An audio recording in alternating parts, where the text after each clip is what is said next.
Hello बच्चों, हम लोग 12वीं की केमिस्ट्री में ठोस अवस्था पढ़ रहे हैं, जिसमें अब तक 3 वीडियो बनाया जा चुका है। आज हम लोग चौथी वीडियो बना रहे हैं यहाँ पे आपके लिए। अब तक हम लोग ठोस अवस्था का वर्गीकरण और क्रिस्टलीय ठोसों के प्रकार को पढ़ चुके हैं। आज हम लोग ठोस अवस्था के अंतर्गत क्रिस्टल जालक तथा इकाई सेल के बारे में पढ़ेंगे, या यूं कहें कि ठोस अवस्था की शुरुआत अब होने जा रही है मुख्य रूप से, क्योंकि आगे के चैप्टर में जो चीजें हम लोग पढ़ेंगे उसका केंद्र बिंदु ये क्रिस्टल जालक और इकाई सेल रहेगा। तो आगे की सारी चीजें इसी पे आधारित रहेंगी, तो काफी महत्वपूर्ण है परीक्षा के पॉइंट ऑफ व्यू से। तो चलिए शुरू करते हैं क्रिस्टल जालक एवं इकाई सेल। सबसे पहले हम लोग क्रिस्टल जालक को जानते हैं कि क्या होता है। आपको पिछली वीडियो में बताया गया था कि कोई भी ठोस हो, चाहे क्रिस्टलीय हो चाहे अक्रिस्टलीय, वो विभिन्न प्रकार के घटक कणों से मिलकर बने होते हैं। वो घटक कण परमाणु हो सकता है, आयन हो सकता है या अणु हो सकता है। तो इन्हीं घटक कणों की त्रिविमीय व्यवस्था, इन्हीं घटक कणों की अणु परमाणु आयन जो भी हो कि त्रिविमीय व्यवस्था को 3D अरेंजमेंट, 3 डायमेंशनल अरेंजमेंट को हम लोग जालक या क्रिस्टल जालक कहते हैं। आप सबको पता है कि जो परमाणु होता है उसका जो शेप होता है स्फेरिकल होता है। तो कुछ इस तरीके से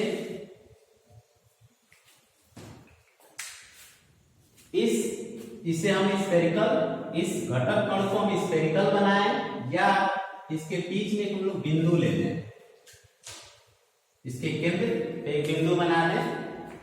दोनों तरीके से इसको रिप्रेजेंट किया जा सकता है, इस गोले के द्वारा भी और इस बिंदु के द्वारा भी। तो जब इसे, इस परमाणु आयन या अणु को हम लोग एक बिंदु के द्वारा प्रदर्शित करते हैं, तो उसी बिंदु को हम लोग जालक बिंदु, फिर से एक बार सुनिए कि जो क्रिस्टल होता है उस क्रिस्टल में जो घटक कण होते हैं वो स्फेरिकल होते हैं, और उसे गोलाकार न बना के बल्कि बिंदु के रूप में जब बनाया जाता है तो उसे हम लोग जालक बिंदु या लैटिस पॉइंट कहते हैं।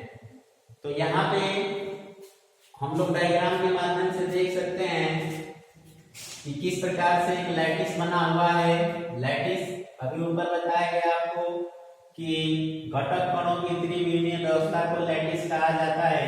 तो यहाँ पे आप देख सकते हैं 1 डॉट 2 3 4 5 ऐसे करके क्रमशः डॉट बनाया गया है, जिन्हें हम लोग बिंदु के माध्यम से प्रदर्शित किए हैं, इसलिए इसको लैटिस पॉइंट बोलते हैं। ये सारे लैटिस पॉइंट हैं। हमने इसको किस तरीके से बनाया है, 1 डॉट 2 डॉट ऐसे करके बनाया है। फिर निचले रो में जो हम लोग डॉट बनाए हैं, इन 2 डॉट के बीच में बनाए हैं, क्योंकि हमको यहाँ पे 3D अरेंजमेंट करना है, त्रिविमीय व्यवस्था में इसको अरेंज करना है। इसलिए इसको एक व्यवहारिक उदाहरण से समझ सकते हैं कि जैसे आप मिठाई की दुकान में जाते हैं तो जो मिठाई वाला होता है वो लड्डू को आप देखे होंगे कैसे अपने ट्रे में एक के ऊपर एक रखता है। नीचे एक लेयर लड्डू का बनाता है और फिर 2 लड्डुओं के बीच में जो गैप बनता है उसमें वो तीसरे लड्डू को रखता है, ऊपर वाले लेयर पे रखता है। तो ठीक उसी प्रकार से यहाँ पे रखा गया है। एक रो, एक लेयर लड्डू का या बॉल का एक लेयर ऊपर है, और बॉल के बीच में जो गैप बन रहा है उस गैप में हम लोग अगला बॉल को रखे हैं, अगला लड्डू को कह सकते हैं रखा गया है। इस प्रकार से हमने जालक बिंदुओं को 3D रूप में यहाँ पे अरेंज किए हैं। तो ये प्रत्येक बिंदु लैटिस पॉइंट है और ये पूरे समूह को हम कह सकते हैं लैटिस। आगे चलते हैं इकाई सेल। इकाई सेल क्या होता है, जब इन जालक बिंदुओं को, इन लैटिस पॉइंट को हम एक सुव्यवस्थित तरीके से आपस में मिलाते हैं, जिससे कि एक 3D समूह बनता है। उसी समूह को हम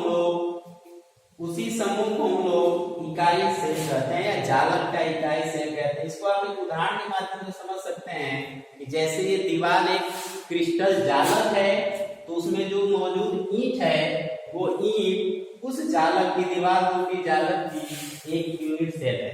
उसमें आप देखते हैं कि इस प्रकार से एक ईंट ऊपर, एक ईंट नीचे, एक ईंट आगे, एक ईंट पीछे, और ठीक उसी तरीके से ढेर सारे जब ईंट आपस में मिलते हैं तो दीवार बन जाता है, दैट मींस क्रिस्टल जालक बन जाता है। तो इस प्रकार से जो यूनिट सेल होता है वो क्रिस्टल जालक की जो है इकाई होती है, और इसी ढेर सारी इकाई सेल से मिलके किसी भी ठोस का क्रिस्टल जालक बनता है। आइए इसको हम लोग इस डायग्राम के माध्यम से समझते हैं। जैसे लिखा हुआ है कि जालक बिंदुओं के त्रिआयामी समूह की त्रिआयामी पुनरावृत्ति करने पर क्रिस्टल का संपूर्ण जालक प्राप्त होता है, और उसी त्रिआयामी संरचना को इकाई सेल कहते हैं। उसमें अपन चित्र के माध्यम से बना के देखते हैं। ये देखिए जालक बिंदुओं को हम लोग मिलाते हैं,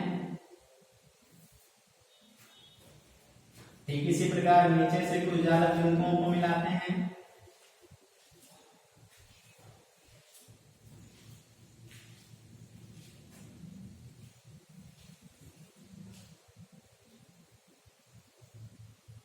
ये देखिए एक क्यूबिक संरचना बन गई, और ये क्यूबिक संरचना एक यूनिट सेल है। जो भी यहाँ पे लैटिस बना है, इस लैटिस के लैटिस पॉइंट को हमने मिलाया तो एक विशेष प्रकार की संरचना बनी, क्यूब लाइक स्ट्रक्चर बना। इसको ईंट की समझ सकते हैं, ईंट की तरह संरचना बन गई। ये एक जो ईंट की तरह संरचना आपको दिखाई दे, यूनिट सेल है। एक और इसमें हम लोग मिला देते हैं, इसकी पुनरावृत्ति करने को लिखा गया है कि इस त्रिआयामी संरचना की बार बार पुनरावृत्ति करने पर पूरा लैटिस कंप्लीट हो जाता है। एक और मिलाते हैं,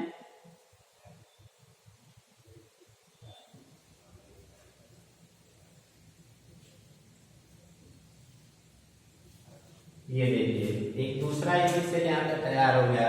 तो हम इसी प्रकार से सभी लैटिस पॉइंट्स को आपस में मिलाते जाएंगे, यूनिट सेल तैयार होता जाएगा, और ढेर सारे यूनिट सेल जब आपस में मिलेंगे तो क्रिस्टल जालक का निर्माण हो जाएगा। जो इकाई सेल होते हैं इनके प्रकार देख लेते हैं। इकाई सेल कुछ किताबों में देता है, इकाई सेल मुख्य रूप से दो प्रकार के होते हैं। कुछ किताबों में दे रखा है कि इकाई सेल 4 प्रकार के होते हैं। तो दोनों को समझ लेते हैं। जिन बुक्स में इकाई सेल 2 प्रकार का दे रखा है उसमें कुछ ऐसे दिया है। पहला इकाई सेल दिया हुआ है सरल इकाई सेल या सिंपल यूनिट सेल, इसको प्रिमिटिव यूनिट सेल या इसको हम लोग मौलिक इकाई सेल भी कहते हैं। दूसरा है केंद्रित इकाई सेल, इसको हम लोग सेंटर्ड यूनिट सेल भी बोलते हैं। तो ये 2 प्रकार का कुछ बुक्स में दे रखा है, और यहाँ पे 4 प्रकार का लिखा गया। एक्चुअल में ये जो सरल इकाई सेल है, सिंपल यूनिट सेल, मौलिक इकाई सेल, ये तो अकेले ही है। लेकिन ये केंद्रित इकाई सेल है, सेंटर्ड यूनिट सेल है, इसको पुनः 3 भागों में बांटा गया है। फेज सेंटर्ड यूनिट सेल, फलक केंद्रित इकाई सेल, दूसरा है बॉडी सेंटर्ड यूनिट सेल, इसको बोलते हैं अंत केंद्रित इकाई सेल, तीसरा है इंड सेंटर्ड यूनिट सेल, इसको बोलते हैं किनारा केंद्रित इकाई सेल। इसमें आप देख सकते हैं कि इन तीनों में सेंटर्ड सेंटर्ड सेंटर्ड आ रहा है, इसीलिए इसको सेंटर्ड यूनिट सेल भी बोला जाता है। तो आप चाहे इसको 4 प्रकार का समझें और चाहे इसको 2 प्रकार का समझें। बाकी ये जो इकाई सेल के प्रकार हैं इसको हम लोग एक एक करके विस्तार से अगले वीडियो में समझेंगे। आइए एक बार फिर से इसको रिकॉल कर लेते हैं। अब तक हम लोगों ने पढ़ा क्रिस्टल जालक तथा इकाई सेल।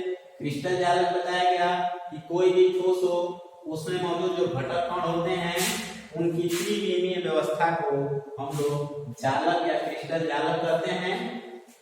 उन क्रिस्टल जालक में मौजूद घटक कणों को कुछ डॉट्स के माध्यम से प्रदर्शित किया जाता है।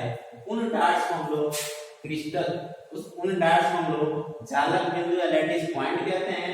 और जब इन लैटिस पॉइंट्स को आपस में मिलाते हैं तो एक विशेष प्रकार की संरचना बनती है, एक विशेष प्रकार की 3 डायमेंशनल त्रिआयामी संरचना बनती है जिसे हम लोग यूनिट सेल कहते हैं। और कोई भी क्रिस्टल या जालक इन्हीं ढेर सारे यूनिट सेल से मिलकर बना होता है। इसका उदाहरण हम लोगों ने ईंट और दीवार के माध्यम से समझा।